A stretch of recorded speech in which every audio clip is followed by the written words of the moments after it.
이번 시간에는 기계정비용 공기구 및 정비 점검에 대해서 알아보도록 하겠습니다. 이번 단원에서는 측정의 종류에 대해서 알아보고요. 그 측정 종류에 따라서 그 측정기가 쓰이는데 그 측정기의 종류, 그리고 용도를 분류하고요. 기계 요소별 특징에 대해서 학습해 보도록 하겠습니다. 빅데이터 키워드를 보시면요. 이 측정기 종류로는 직접 측정과 간접 측정, 비교 측정으로 나눌 수가 있는데, 여기서 간접 측정은 측정기를 직접 이용하는 것이 아니라 삼각함수 같은 그런 계산을 이용해서 측정하는 방식이라, 측정기를 이용하는 것은 직접 측정과 비교 측정으로 볼 수가 있습니다. 직접 측정하는 그 측정기에는 보통 우리가 사용하는 그 강철자 이런 것들이 있죠. 강철자와 버니어 캘리퍼스, 가장 많이 사용하는 측정기가 되겠습니다. 그리고 다이얼 게이지, 각가지 게이지류가 있고요.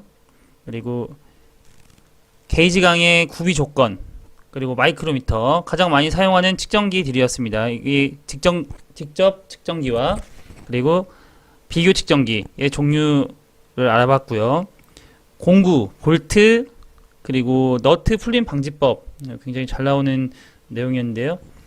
그리고 끼워 맞춤, 가열 끼워 맞춤, 이런 것들은 이제 베어링에서 열화감으로 끼워 맞춤을 하는데, 그거에 대한 내용, 온도에 대해서 알아보고요. 기어 운전 초기 현상, 관이음에 대해서 알아보도록 하겠습니다. 자, 이 기계정비용 공기구 및 그 정비 점검 이 단어는요, 굉장히 내용이 굉장히 광범위합니다. 그래서 모든 것을 다 할 수는 없고 시험에 자주 출제되는 그런 내용들 위주로 학습하도록 하겠습니다. 첫 번째는 정비용 측정 기구입니다. 좀 전에 말씀드렸다시피 그 측정 방법에는 직접 측정과 간접 측정, 비교 측정으로 나눌 수가 있는데요. 이 직접 측정하는 것은 보통 우리가 사용하는 강철자, 우리 자를 이용해서 측정을 하죠. 이것은 직접적으로 이렇게 측정을 하는 것이기 때문에 직접 측정기에 속합니다. 이 버니어 캘리퍼스 같은 경우는요, 다음 장에 그림이 나오는데, 다음 장 넘어가서 그림 먼저 보시겠습니다. 이렇게 생긴 측정기인데요. 보통 기계과에서 가공을 할 때 가장 많이 사용하는 측정기로 보시면 되겠습니다. 이 버니어 캘리퍼스를 많이 사용하는 이유는 이곳으로 외경을 측정할 수가 있고요. 이 위에 있는 걸로 내경을 측정할 수가 있습니다. 그리고 이 밑에 있는 부분으로 깊이도 측정을 할 수가 있고요. 굉장히 많은 그 범위의 그 측정 범위를 가지고 있습니다. 그렇기 때문에 굉장히 많이 사용하는 그런 측정기라고 보시면 되겠습니다. 다시 앞장으로 넘어와서요.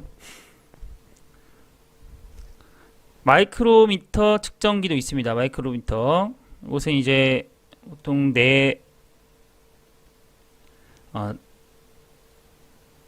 내부, 외부 이렇게 나눌 수가 있는데요. 이 마이크로미터는 그 바깥지름을 측정하는 그 마이크로미터가 있고요. 그리고 안지름을 측정하는 그런 마이크로미터가 있겠습니다. 이것도 다음 장 잠시 넘어가서 그림을 먼저 보시겠습니다. 자, 이렇게 생긴 것이 마이크로미터인데요. 자, 여기 그림에 있는 것은 외측 마이크로미터로 보시면 되겠습니다. 다시 앞장으로 넘어와서요.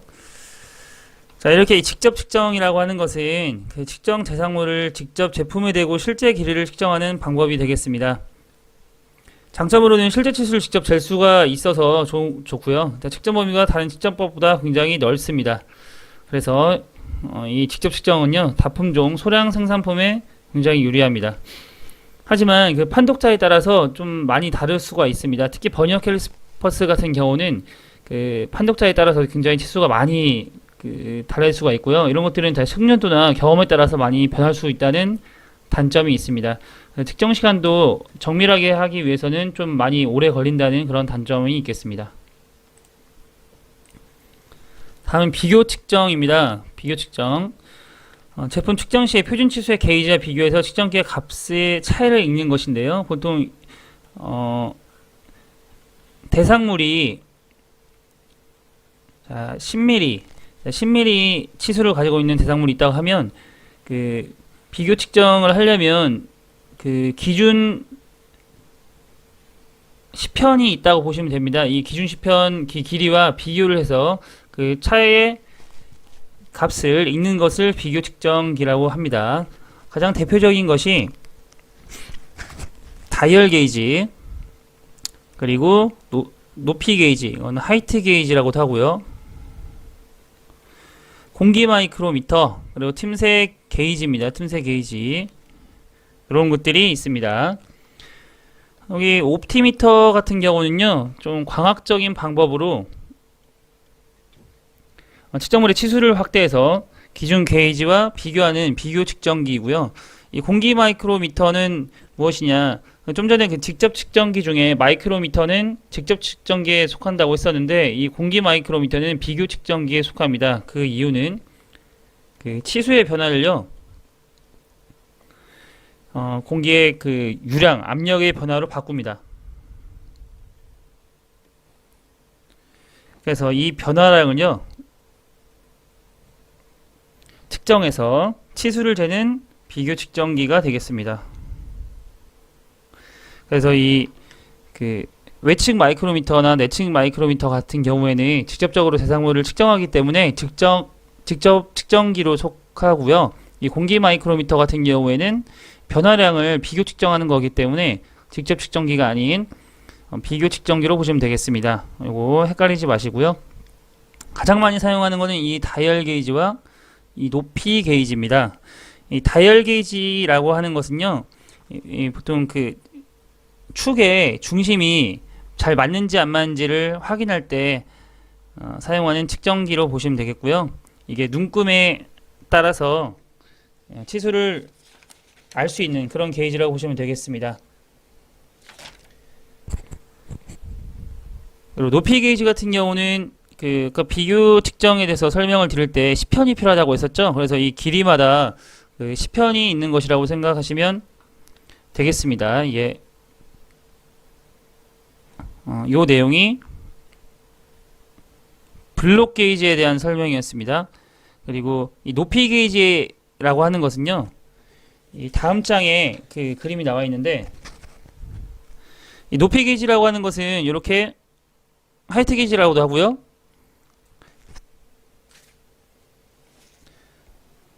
이렇게 구멍 위치를 점검할 때 사용하는 측정이고요. 이렇게 평면에서 굉장히 평평한 그 평면에서 수직거리의 금긋기 작업도 가능한 그런 게이지가 되겠습니다. 그래서 이 비교 측정이라고 하는 것은 굉장히 측정이 용이하고요. 고밀도, 굉장히 측정도 그 비교적 쉽게 할 수 있고요. 다른 측정보다 오차 발생이 적게 발생한다는 장점이 있습니다. 직접 측정과는 달리 다품종 대량 생산물에 적합하고요. 길이뿐만 아니라 면의 모양 측정 등 사용 범위가 굉장히 넓습니다. 하지만 측정 범위가 좁고요. 기준수인 표준 게이지가 필요합니다. 표준 게이지는 보통 블록 게이지라고 보시면 되고요. 제품의 실제 치수를 읽을 수가 없습니다. 다음 한계 측정입니다. 그 한계 측정이라고 하는 것은요, 그 최대 허용 치수와 그 최소 허용 치수, 두 허용 한계 치수를 정해서 통과와 정지 두 가지만으로 합격 불합격을 판정하는 측정기가 되겠습니다. 여기 이 블록 게이지라고 하는 것은 비교 측정기라도 볼 수 있고요. 자, 한계 측정으로도 볼 수가 있습니다. 이렇게 구간을 이렇게 설정을 해서 이 안에 들어오면 합격, 넘어가면 불합격, 이렇게 두 가지로만 판정을 하는 게이지가 되겠습니다. 대량 생산 제품에 굉장히 적용이 가능하겠죠. 그래서 이 치수 안에 들어오면 정품, 들어오지 않으면 불량품, 이렇게 적용이 가능하겠습니다. 측정기 조작이 간단해서요, 직접 측정기와는 달리 미숙련자도 측정이 가능합니다. 단점으로는 실제 치수를 읽을 수가 없다는 단점이 있고요. 측정 치수가 정해지고 한계 치수 한 개마다 게이지가 필요하니까 굉장히 많은 그 표준 게이지가 필요하겠죠. 그렇기 때문에 비용이 굉장히 올라갈 것입니다. 이렇게 측정 기구들인데요. 강철자, 우리가 흔히 쓰이는 그 자인데요. 강철로 된 그 자입니다. 그리고 캘리퍼스는 이렇게 그 같은 간극을 이렇게 나눠주는 치수를 나눠주는 역할을 해주는 캘리퍼스가 되겠고요. 번역 캘리퍼스는 이렇게 이 부분이 밑에가 아들자, 자 그리고 위에는 자, 어미자라고 해서 이 두 개의 눈금으로 대상물의 길이를 측정하는 측정기였습니다. 직접 측정기였죠. 그리고 마이크로미터는 이렇게 이 안에 그 대상물 측정물을 물려서 치수를 확인하는 것이고요. 여기 슬리브 구간에서 이렇게 치수를 측정을 합니다. 그리고 다이얼 게이지라고 하는 것은 이렇게 측정물이 이렇게 누르게 되면 이렇게 바늘이 이렇게 움직이게 됩니다. 그래서 이것으로 이 대상물의 이 편심량을 측정할 수 있다는 그 장점을 가지고 있는 측정기가 되겠습니다. 그리고 블록 게이지 같은 경우에는 이렇게 표준 치수라고 보시면 되겠습니다. 표준 이 기준이 되는 그런 시편이 되겠습니다. 기준 시편.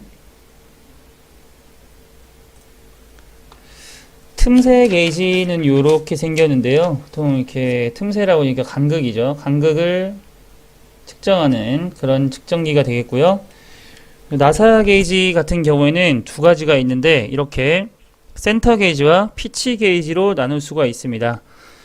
센터 게이지 같은 경우에는 그 나사의 그 절삭 바이트 있죠.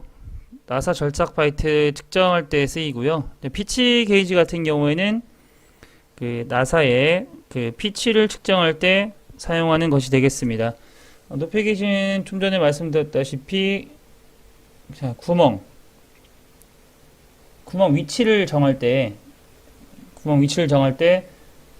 점검할 때 사용하는 측정기가 되겠고요. 보통 설비보정 기능사에서 그 조립을 할 때 이렇게 구멍이 이곳에 있다고 한다면 자, 이만큼의 치수 그리고 이만큼의 치수가 있겠죠. 이것은 궁극기 작업을 통해서 우리가 구멍의 위치 중심을 맞출 수가 있는데 그때 사용하는 것이 이 높이 게이지가 되겠습니다.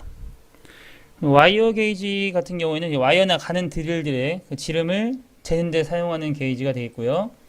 반지름 게이지라고 하는 것은요, 그 기계 가공 부품에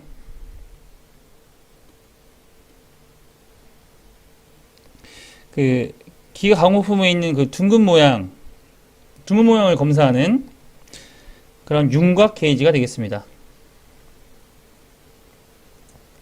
이 실린더 게이지라고 하는 것은 이 다이얼 게이지와 같은 의미인데요. 이 실린더 같이 이렇게 좀 길이가 좀 있는 것들에서 다이얼 게이지를 사용할 수 없을 때 사용하는 안찌름 측정기라고 보시면 되겠습니다. 길이가 좀 긴 거죠. 다이얼 게이지보다. 원리는 같습니다. 그 방금까지 설명드린 내용이 이렇게 밑에 이렇게 쭉 있고요. 번역 캘리퍼스 같은 경우에는 이렇게 형태가 있는데 자, M형이 있고요. CB형이 있고 CM형이 있습니다. 보통 가장 많이 사용하는 게 M형인데요. M1이 있고 M2형이 있습니다. M1이라고 하는 것은 자, 미세 조정이 아예 안 되는 것을 M1이라고 하고요. 미세 조정을 조금이라도 할 수 있게끔 해놓은 것이 M2형이라고 보시면 되겠습니다. 그래서 아들자의 눈금에 따라서 이렇게 최소 눈금을 20분의 1, 그러니까 0.05로 해놓은 게 있고요. 0.02로 해놓은 게 있습니다. 보통 0.05라고 보시면 되겠습니다. 다음 중 번역 캘리퍼스의 용도로서 적합하지 않은 것. 번역 캘리퍼스는 그 외경도 측정할 수 있고요. 내경도 측정할 수 있습니다. 그리고 깊이도 측정할 수 있죠.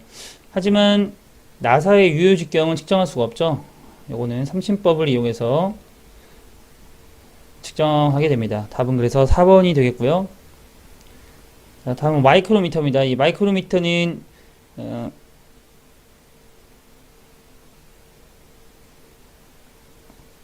자, 외측 마이크로미터, 내측 마이크로미터라고 하는 것은 이건 직접 측정기에 속했었고, 자, 공기 마이크로미터라고 하는 것은 자, 비교 측정기에 속했었죠.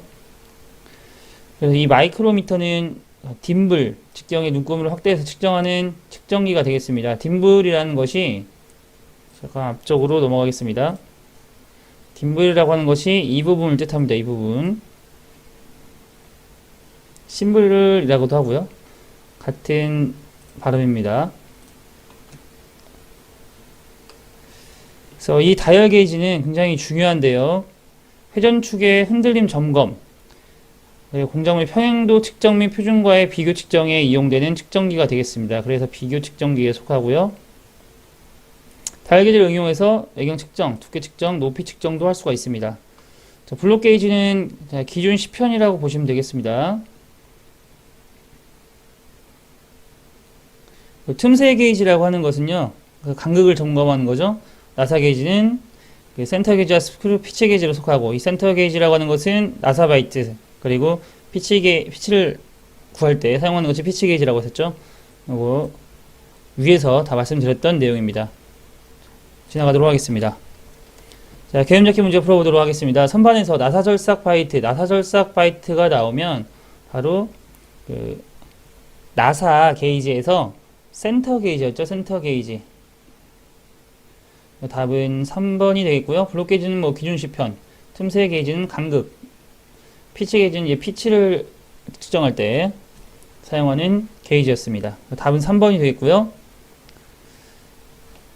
다음은 아베의 원리라는 것이 있습니다. 자, 아베의 원리라고 하는 것은 이제 표준자와 피 측정물은 동일 축전상에 위치해야 한다는 법칙입니다. 그래서 이 아베의 원리를 적용한 것, 그러니까 피 측정물 위치와 그리고 표준자 측정하는 그 표준자의 그 축이 같은 선상에 있는 그런 측정기는 자가 있고요. 그리고 외측 마이크로미터가 있습니다. 측정기. 아베 원리가 위배되는 거, 이 부분이 좀 시험에 많이 나오는데요. 가장 대표적인 게 버니어 캘리퍼스입니다. 그리고 마이크로미터도 외측은 아베 원리에 적용이 되지만 내측 마이크로미터는 적용 안 됩니다. 그림을 보시면 더 이해하기 좋으신데요. 잠깐만 제일 앞으로 넘겨서 보시면 이 지금 버니어 캘리퍼스 보시면요, 아베 원리에 위반된다고 했습니다. 이유는 측정물은 이곳에 있는데요. 우리가 측정하는 사람은 이쪽에 있습니다. 이게 일치하지 않기 때문에 이게 아베 원리에 위배가 되는 거고요.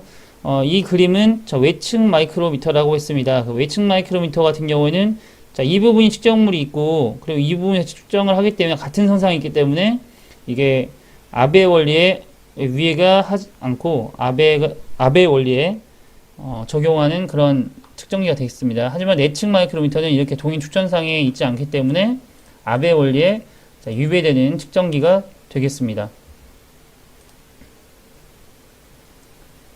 네, 게이지강 구비 조건이 나오는데요. 게이지강이라고 하는 건 이제 게이지에 사용되는 강을 얘기하는데 열 팽창 개수가 적어야겠죠. 열이 오름으로써 팽창이 굉장히 커진다. 그러면 측정 오차가 많이 생기겠죠.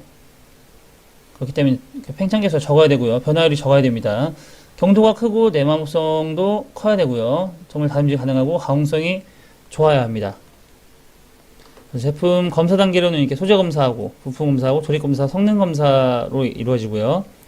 이 측정 오차 종류가 이제 가끔 출제가 됩니다. 이 측정 오차. 측정 오차로는 크게 계통 오차와 우연 오차로 나타낼 수 있습니다. 계통 오차라고 하는 것은요, 이론 오차로 나타낼 수 있고, 그리고 기계 오차, 그리고 개인 오차로 나타낼 수 있고요. 우연 오차라고 하는 것은 과실에 따른 과실 오차, 원인 불명에 의한 확률 오차로 나눌 수가 있습니다. 여기 개인 오차라고 하는 것은요, 과실 오차, 시차로 나타낼 수가 있는데, 여기 지금 과실 오차는 여기 우연 오차를 보시면 되고, 여기 개인 오차라고 하는데, 여기서 나오는 계통 오차 안에 개인 오차라고 하는 것은 측정자의 버릇을 얘기하는 겁니다. 버릇. 여기서 얘기하는 과실이라고 하는 것은 측정자의 실수죠, 실수. 측정하는 사람에 따라서 생기는 오차로 숙련도와 측정기의 눈금과 시각차에 의한 발생, 이런 걸로 인해서 일어나는 것들이 개인 오차고요. 계기 오차 같은 경우에는 그 측정기, 그 기기 자체에 문제가 있는 거죠. 구조, 측정 압력, 측정 온도 등의 측정기 미소 변형에 따라서 발생하는 오차가 되겠습니다. 다음 환경 오차인데요. 자, 위산 측정 조건의 변동으로 인한 오차로 환경 영향에 의해서 발생하는 오차가 되겠습니다. 그리고 우연 오차라고 하는 것은 과실에 의한 과실 오차와 확률 오차가 나눌 수가 있는데, 이것도 환경 오차 비슷한 내용으로 보시면 되겠습니다. 원인 불명인데요. 이것도 어떤 환경 오차로 미세하게 그 영향을 받아서 오차가 발생되면 이 원인이 어떤 건지 모르는 채로 오차가 나타날 수 있습니다. 그거를 얘기하는 거고요. 측정력의 영향, 이런 것들, 히스테리 오차, 히스테리시스 오차, 이런 것들이 있습니다. 히스테리시스 오차 같은 경우에는 그 계측계의 측정량을 증가시킬 때, 감소시킬 때 동일 측정량에 대해서 집시값이 다른 경우의 오차가 되겠습니다. 이런 것들은 원인이 계통 오차가 될 수 있겠고요. 계통 오차 중에 기계 오차, 혹은 원인 불명의 확률 오차가 될 수도 있겠죠. 히스테리시스 오차, 이렇게 생각하시면 되겠고요. 이 지금 말씀드린 이 오차의 종류들은 한 번씩 꼭 읽어보시고 구분을 할 수 있어야 됩니다.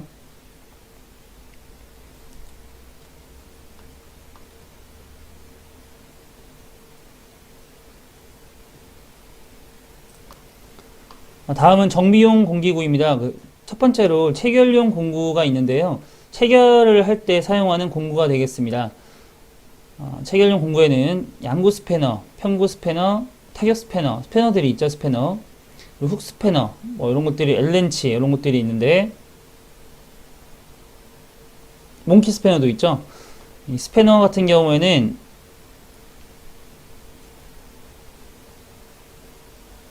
모양에 따라서 이렇게 명칭이 달라지게 되는데, 이렇게 후크처럼 생긴 스패너라고 해서 훅 스패너라고 하고요. 이렇게 둥근 너트 등 원주면에 홈이 파져 있는 부분을 체결할 때 사용하는 공구가 되겠습니다.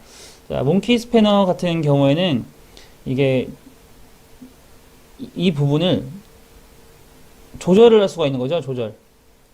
이 부분을 조절할 수가 있는 그런 렌치가 되겠습니다. 그래서 조절 렌치라고도 하는 그런 스패너가 되겠습니다. 굉장히 많이 사용하는 그 체결용 공구죠. 그리고 분해용 공구로는 이 기어를 푸느냐, 베어링을 푸느냐, 이런 거에 따라서 명칭이 달라지는데요. 기어 플러라고 하는 것은 말 그대로 기어를 축에 고정된 기어, 커플링 등을 빼낼 때 사용이 되고요. 이렇게 생겼습니다. 이 그림 등은 이 설비보정 기능사 필답형 시험에 많이 나오고요. 설비보정 기사 그 필답형에도 나오는 내용이므로 해당 시험을 보시는 분들은, 준비하시는 분들은 꼭 알고 넘어가시면 되겠습니다. 베어링 풀러라고 하는 것은 이제 축에 고정된 베어링을 빼내는 공구이고요. 이렇게 생겼죠. 기어 풀러랑 조금 비슷하게 생겼는데 기어 풀러보다는 조금 더 복잡한 형상으로 생겼습니다. 이렇게 안에 베어링이 둥글기 때문에 베어링을 이렇게 고정시킬 수 있도록 이렇게 원주면으로 되어 있죠. 스냅링 플라이어 같은 경우에는 스냅링, 리테어링 부착이나 분해, 조립용으로 사용하는 공구가 되어 있고요. 충용, 구멍용으로 나누게 됩니다. 이런 식으로 생겼습니다. 플라이어라고 하는 것은 부품이나 금속편을 물려 잡고 구부리는 그런 공구가 되겠습니다. 이렇게 생긴 거. 스패너랑 조금 비슷한데, 스패너는 이렇게 조이는 것이 아니라 하나로 되어 있죠. 스패너는. 그리고 집게 이런 거 있고요. 이게 많이 출제가 됐었습니다. 스크류 엑스트랙터, 절단되는 볼트를 빼는 데 사용하는 공구인데요. 이렇게 생겼죠. 이렇게 볼트를 체결하다가 부러졌을 때 그거는 방법이 없습니다. 그래서 특수 공구가 필요한데, 그 특수 공구가 스크류 엑스트랙터라고 보시면 되겠습니다. 개념 잡기 문제입니다. 볼트 윗부분이 부러졌을 때 빼내기 위한 사용하는 공구, 스크류 엑스트랙터였죠. 답은 4번이 되겠습니다. 이 탭은 암나사를 내는 공구죠. 순화살을 내는 공구는 다이스가 되겠습니다. 다음은 윤활용 기구입니다. 윤활용 기구에는요, 윤활유 주입기, 오일건, 그리고 그리스 주입기, 그리스건이 있겠습니다. 그리스는 반고체죠, 반고체인 윤활제입니다. 핸드버킷 펌프라고 하는 것은 수동식 펌프라고 보시면 되겠고요. 그 수동식 펌프에 주입하는 사용 공구가 되겠습니다. 다음 배관용 기구입니다. 배관용 기구. 자, 파이프를 쥐고 회전시켜 분해 조립하는 공구로 이렇게 생긴 파이프 렌치를 사용하고요. 이것도 조절을 할 수 있게끔 되어 있습니다. 조절할 수, 이 부분을요.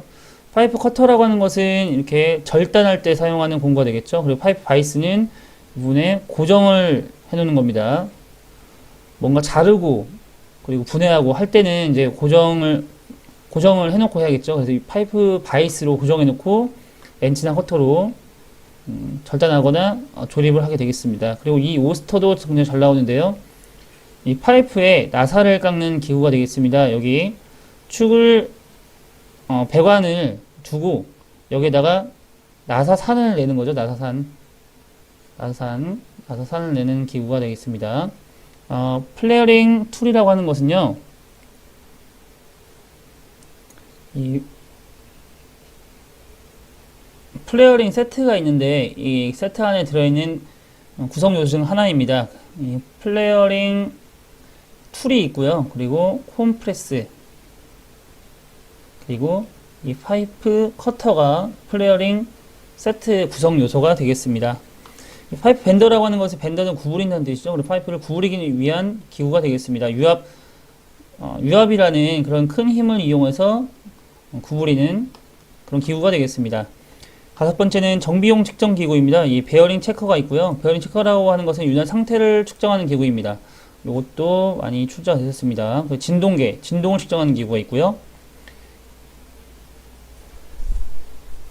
베어링 체커를 다시 한번 보시면, 그 베어링에서 제일 가까운 회전체에 가장 가까운, 자, 회전체에 회전시키면서 속도를 측정하고요. 이 진동계라고 하는 것은요,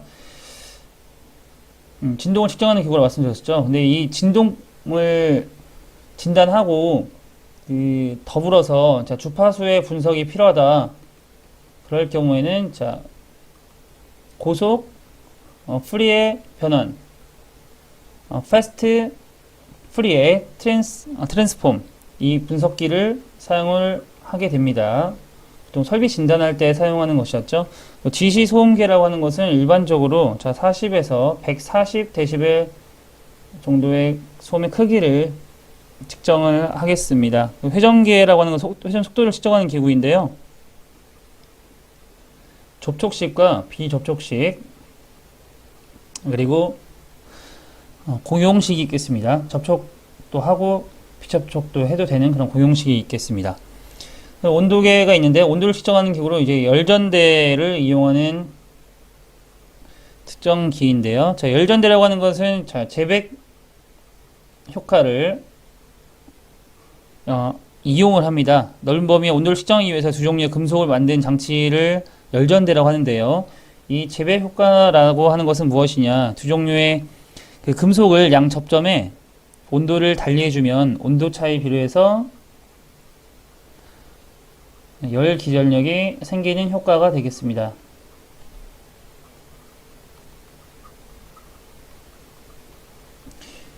이 지금 열전대에 이 재백 효과로 이용한다는 거 알아두시고요. 정비용 재료입니다. 물질 접착력에 의해서 동족이나 다른 어떤 물질의 접착력에 의해서 고체를 접합하는 사용하는 것이 접착제인데요. 접착제의 구비 조건으로는 고체 표면에 좁은 틈새에 축투해서 모세관 작용을 해야 합니다. 모세관 작용이라고 하는 것은 그 액체가, 자, 외부 도움 없이 자, 좁은 관을 오르는 현상을 모세관 현상이라고 합니다. 그래서 액상의 접합제가 도포 후에 그 용매의 증발, 냉각 또는 화학 반응에 의해서 고체화하여 일정 강도를 가져야 하고요. 그리고 용매 또는 분사물의 그 증발에 의해서 경화된 접착제를 유화액형 접착제라고 합니다. 이게 종류로는 그 국제적 접착제, 그리고 유화액 접착제, 열 용융형 접착제, 강압형 접착제 이런 것들이 있습니다. 이런 것들은 쭉 읽어보시고요. 이 용도별 접착제 특징에서 이 두 가지가 굉장히 중요합니다. 이 중에서 이 두 가지가 굉장히 중요합니다. 우선 금속 구조용 접착제라고 하는 것은요, 접착 속도가 굉장히 빠르고 가격이 저렴하고요. 고온에서는 접합 및 사용이 곤란합니다. 이 혐기성 접착제라고 하는 것은요, 그 차량, 항공기 이런 것들의 풀림 방지를 위해서 사용되는 접착제인데요. 그러니까 이게 바뀌는 거죠. 이 공기 중에서는 액체 상태를 유지하는데 공기가 차단되면 중앙 촉진돼서 경화되는 그런 상이 바뀌는 그런 접착제라고 보시면 되겠습니다. 이런 것들은 굉장히 반영구적이고요. 이게 노화되지 않는다는 그런 장점을 가지고 있습니다. 그리고 굉장히 많이 사용하는 그런 접착제가 되겠고요. 이런 것들은 또 침투성이 그러니까 되게 좋겠죠. 원래 공기 중에는 액체 상태를 유지하니까 침투성이 굉장히 좋습니다. 그리고 이 경화한 뒤에도 무게 감량이 없습니다. 이런 것들도 특징이 되겠습니다. 액상 게스킷이라고 하는 것은요, 그 상온에서 유동적인 접착성 물질로서요, 바른 후에 일정 시간이 지난 후에 건조돼서 누설을 방지하는 게스킷이 되겠습니다. 이 혐기성 접착제랑 조금 비슷한 원리로 보시면 되겠는데요. 바른 직후 접합해도 관계없고요. 얇고 균일하게 칠하고 그 접합면의 수분, 기름물, 오물들을 제거합니다. 그래서 이 액상 게스킷도 꼭 알아두시고요. 혐기성 접착제 더불어서 알아두시면 되겠습니다. 일단 방청류입니다. 이 방청류는요, 이 용제 희석형, 바셀린 방청류, 윤활 방청류, 지문 제거용 방청류, 방청 그리스, 기화성 방청류로 나눌 수가 있는데, 이것은 그렇게 많이 기출된 부분은 아닙니다. 네, 여기 나올 수 있는 그런 확률이 있으므로 여기 MP1 용제 희석형 방청류는 MP1에서 MP3를 나타내고요. 그 바셀린 방청류는 그 MP4에서 MP6으로 나뉘게 됩니다. 자, 이것만 구분하시면 되겠습니다. 그리고 윤활 방청류라고 하는 것은 MP7에서 MP10까지고요. 지문 제거용 방청류는 MP0으로 표기합니다. 그리고 방청 그리스는 MP11로 표기하고요. 기화성 방청류는 MP20으로 표기합니다. 자, 이 부분들이 나올 수 있으니까요. 요것들 알아두시고 넘어가시면 되겠습니다. 자, 밀봉 장치입니다. 밀봉 장치는 실이 있고요. 그 다음에 이 실에는 그 두 가지로 나눌 수가 있는데, 고정된 부분에 실을 게스킷이라고 하고요. 실이 그 운동 부분에 있다라고 하면은 이 패킹이라고 합니다. 이거 알아두시고요. 실의 구비 조건으로는 이것은 당연히 내열성이 좋아야 되고 내압성이 좋아야 되죠. 압력에 의해서 이렇게 움직이서는 안 되고요. 열이 올라가거나 내려간다고 해서 움직이면 안 됩니다. 견딜 수 있는 내열성과 내압성이 꼭 있어야 되고요. 내마밀성도 있어야 됩니다. 오일에 의해서 손상되지 않아야 되고요. 실이 금속면에 손상을 주어서는 절대 안 됩니다. 탑 부품에 간섭을 주거나 작동에 걸려서 잘 안 되면은 안 되니까요. 잘 끼워지도록 그렇게 구성이 되어야겠습니다. 두 번째 기계 요소 점검 및 정비는 다음 시간에 다뤄보도록 하겠습니다.